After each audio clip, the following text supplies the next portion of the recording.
Now, the flashing electronic LED billboards can be regulated further, and what we've been told, it has not been challenged in court, but you can exclude those completely from your community because that is, again, an aesthetic issue more than a free speech issue. They're still allowed to put up their message in the same size, it just can't be electric or electronic LED changing.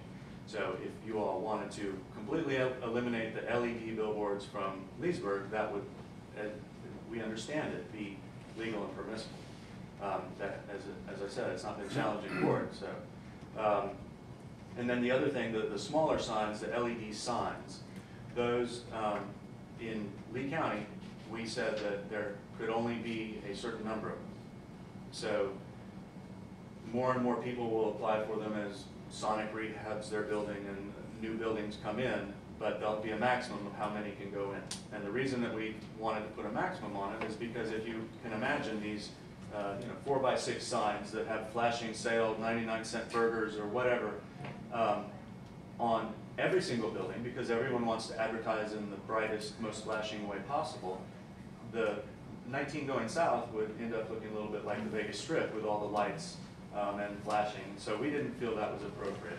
And by we, I don't necessarily mean just me and Steve O'Neill who worked on the ordinance. We've been working with the Planning Commission. There's a corridor commission or corridor committee that we've been working with, the sign companies we met with.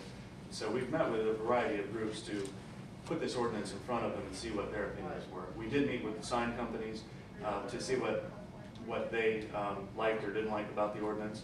They're fully used to being regulated. They just don't want to be regulated out of existence, and they had some good comments about the ordinance, but they approved it for the most part. They actually, on your LED signs, didn't they up the time limit you had? I think so. I think we may have recommended 8 because that's what the National Highway Safety Institute says. But they said billboards, what we're recommending is that billboards can change, but they can't have any movement in them. So that no scrolling, no flashing. They have to change every 10 seconds is what the billboard company suggested. We had said every 8 seconds. They said every 10 seconds. I guess it's easier for them to explain to when they're selling the signs that you get 10 seconds every minute. So that would be another thing that you all might want to consider. If you want those smaller LED signs in your town, how many of them you want. For safety reasons, we recommend against any movement in signs because it's been proven that it's a distraction to drivers and it creates a safety hazard and it can put some liability on local governments if they're allowing signs that flash and cause distractions.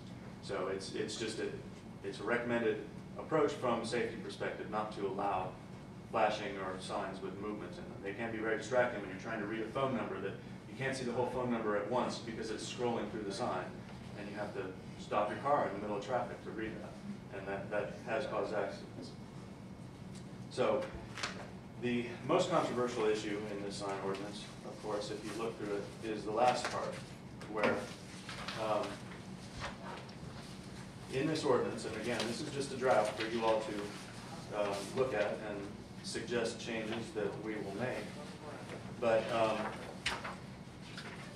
this has an amortization of signs, and what that means is that What page are you? 14 signs that this includes signs that were legally put up as of today, signs that someone came in and got a permit and it was legal to put that sign up. But under this new ordinance, there's something about it that it's no longer, it does not fit the legality of this new ordinance. So maybe it's too big, maybe the lights are wrong. There could be a number of things about a sign which would make it non-conforming under this ordinance. This ordinance as it's drafted gives owners of signs like that 3 years to bring their sign up to the standards of this ordinance, or they have to remove them. And in zoning and most other cases where you have the term grandfather, if there's a manufactured home in the middle of a nice neighborhood, it's grandfathered in. It can stay there until the owner decides to take it off the lot, and then you can't put one back. But with this ordinance, it's saying that you have 3 years to get rid of that, and then it has to conform with the ordinance. This is controversial because you're going to be telling business owners, potentially, I don't know how many cases in Leesburg there would be of this, but potentially you're going to be telling business owners that the sign that you got a permit for, a legal permit for, has to be changed to meet this ordinance within a 3-year period. Now, it does have appeals and exemptions. A business owner can appeal to the city council and prove to you that they have not gotten their money's worth out of the sign. If they just bought an expensive sign, they can prove to you in a way that I'm not familiar with. I don't know enough about accounting and finances to explain any more than that, but they can prove to you that they haven't gotten their money out of it yet. And you can grant them an extension. Now, How much of an extension? well, I think it says here, and I'm not sure, I think it's a year extension, but it can be granted again. Well,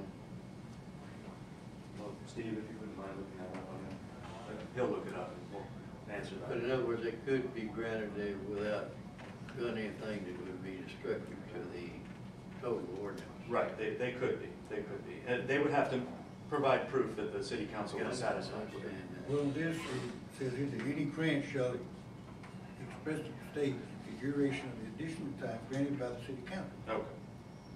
So Okay, the so- city shall be reduced to writing and delivered to the applicant. Okay. Now, and that signs are legal now and are illegal in the future. But signs that are illegal now, Well, so yeah, they'll still be. they'll still be legal. Yeah, that's In true. other words, if you have an illegal sign now, It's still, it's still illegal and, right, and it will still need to be, How long will they have though? They can't. well, in a perfect world, when someone is issued a citation for having an illegal whatever sign, they should remove it within the stipulations of that citation. And if they do not do it, and this ordinance is passed, they will still be, I guess, in contempt. I'm not sure what the legal term would be, but they still are not doing what they are supposed to be. They don't have any leeway as far as time. Other signs have 3 years. the thing about it, if you go make an exception here or there, so Right. you know, Well, I think with you this. gotta have, I don't wanna do anything, sign orders scare me to death, but I don't wanna do anything that's gonna retard businesses wanting to come into Leesburg because we just built a new, wastewater treatment plant up here, and we know Leesburg beginning to grow and businesses are gonna come in and things of I that. think the sign ordinance will encourage growth. I think, Okay, well, I think we good. start having too many Okay. signs, you start having sign blight, and you distract, and, everybody says they don't want sign ordinance like, Myrtle Beach, they have a very strong sign ordinance. But everybody talks about how wonderful it looks, and people are clamoring to go there. Right. And It is kind of a double-edged sword, because Yeah, I understand. restrictions of any type, ordinances of any type, can keep some people from opening shop in Leesburg or anywhere. But maybe those are the people that you would prefer to concentrate on the other ones, the ones who want to come in because you have those restrictions. Because what it tells them is that they know what their neighbors are going to do. They know that if a chain were to come to Leesburg, they would know what they're dealing with because they work with ordinances like this all the time. So it would be a guarantee to them that someone wouldn't put up a shack next to them with a hand-painted sign. And I don't mean to sound like a shack with a hand-painted sign is bad, because they're perfectly great restaurants like that. But it does provide a certain amount of surety to businesses. And like Hilton Head's another example. And that's an extreme example, where you can't find any of the businesses. If you've never been there, you can't find the grocery store because the signs are so small and they're hidden behind trees. But once you know where everything is, if you're a resident there and you know where everything is, you don't need to read that sign anymore. And everyone who goes there thinks it's beautiful because it's not junked up with a bunch of signs. And that has nothing to do with your ordinance. Your ordinance is not that extreme at all. And this ordinance is less extreme than Albany? On the whole, it's about the same, but I would say it's less extreme. Let's talk about that for a second. This is in context of the county, but I think y'all are in the county, so it applies to you as well to some degree. But Slappy is often held as an example of a not very attractive road.